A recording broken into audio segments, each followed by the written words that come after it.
Conferences. Are they even worth it? Today on the Dailyish Show. 5, 4, 3, 2, 1, 0, ignition, liftoff.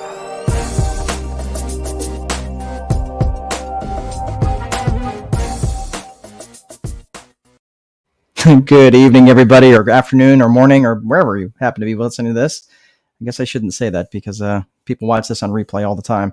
Anyway, welcome to the Dailyish Show. My name is Mark Dolfini, your coach for the next 9 or so minutes. And today we're going to be talking about conferences. Are they even worth it? I just am coming off of a very, very busy group of conferences that I was attending. Some of them I was holding, some of them I was just attending. And it's a question that really I stopped to think, are they even worth all of this? And I think the answers might surprise you because really, it depends. It really depends. So first of all, what's the Dailyish Show about? Well, it's really about getting more white space on your calendar. It's getting a time wealthy advantage. It's really getting time and white space on your calendar so you can do the most important things that are important to you, the most important things that are dictated by you, not what I am telling you it should be, but basically what is defined by you. So are conferences even worth it? That's what we're going to be talking about today. And I think the first thing to answer that question really first and foremost is, why are you going?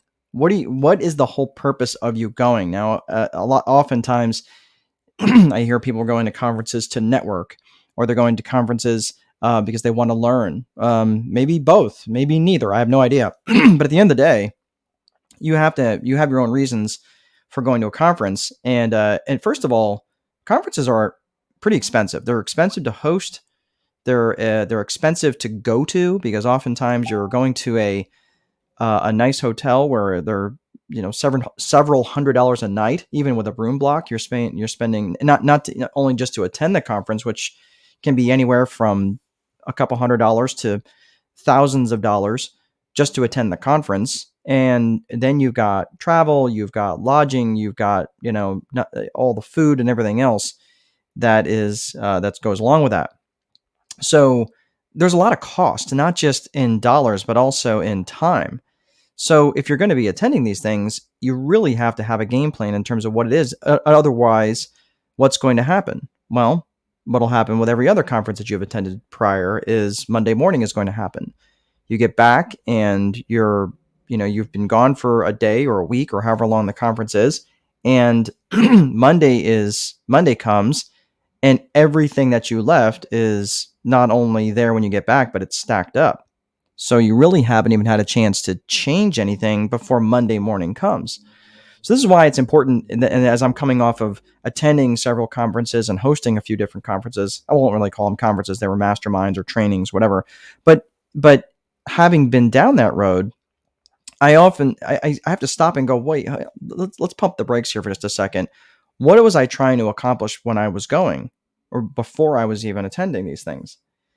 And it's usually a mixed bag. It depends on what I'm actually, going through at that moment in time. But usually it's for networking, and it's almost always for some learning opportunity. Definitely always to meet people. I'm a very people-oriented person, but really it's fundamentally about growing and growth, and maybe even in being in contribution to others, because growth and contribution are definitely almost always number 1 and 2 for me.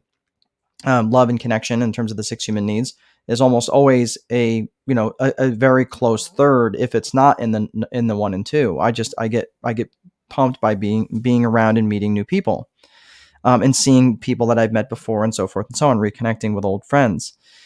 But you still have to go back and say, well, what am I hoping to get out of this conference? Just like you would head into any networking opportunity, what am I hoping to get from this? And even if it's being in contribution to others, even if it's just, hey, I'm looking to make a solid connection with, someone who can maybe connect me to others, right? I can network up, or just punching above your weight class, right? That's something else, where I'm hoping to meet people who are, more advanced to where I'm at right now.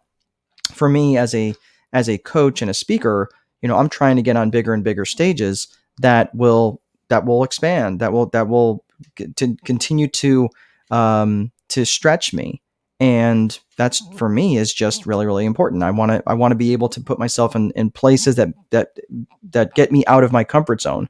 If I'm comfortable speaking in front of a room of 50 people, then maybe speaking to a room of 500 is really where I need to be shooting instead of playing it safe and just staying inside my comfort zone.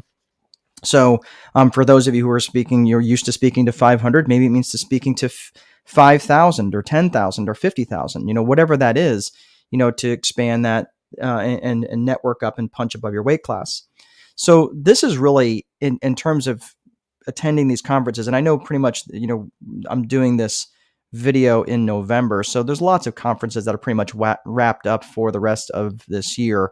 And I know we're coming out of COVID, or who knows if COVID 2.0 or 3.0 or whatever is coming back around. But whatever the case is, we're going to be getting back out there. And, looking into the spring and the summer of next year is when a lot of people are already booking their conferences and they're already trying to get you to go to them. And I would invite you to really stop and think before you purchase those tickets, what are you trying to accomplish? And write that down. Write that down specifically, because it's going to evolve as you get closer and closer to the event. And then you're going to get to the event, and instead of going to those breakout sessions that you thought were so valuable today here in November, you're going to go back to your room and take a nap when you really should be down there powering through. And you really should have thought, maybe I shouldn't have stayed out till 1 or 2 o'clock in the morning hanging out with guys at the bar, when I really wasn't accomplishing a whole hell of a lot.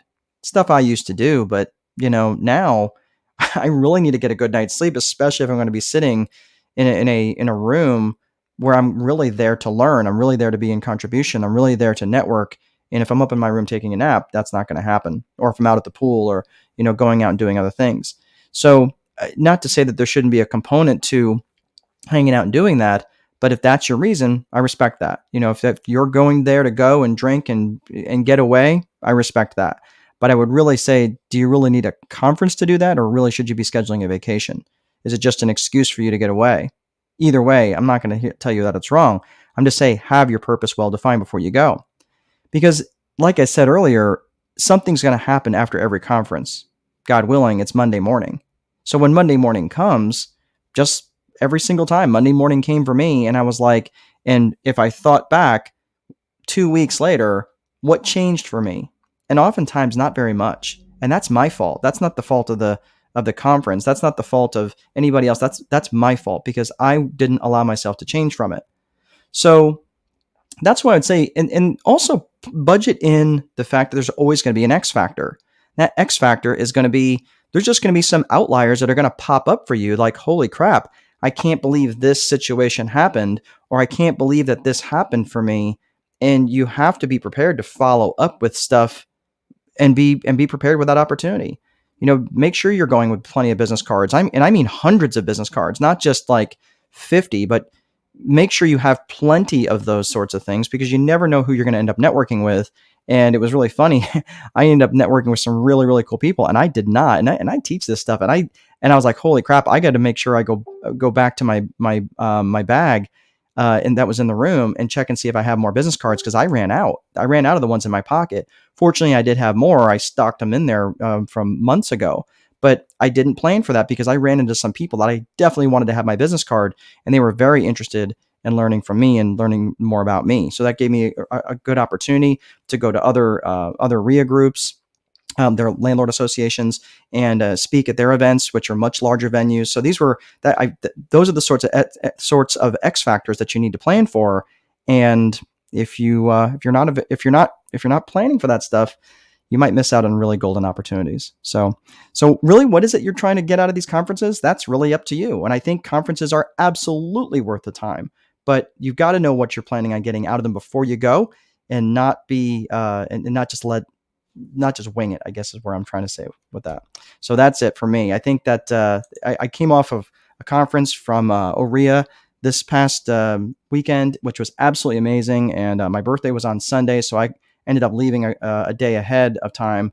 But I planned that in advance because I had an awesome birthday, went kayaking, and an absolutely magnificent, beautiful weather day. And it was super cool. And we got to watch Yellowstone, 2-hour premiere. That was super cool too. All right, everybody, that's all I have for today. So please be sure to place a value on your free time, because if you don't, someone else will. But most important, there is no amount of money that will make time irrelevant. Have an awesome day. See you guys next time.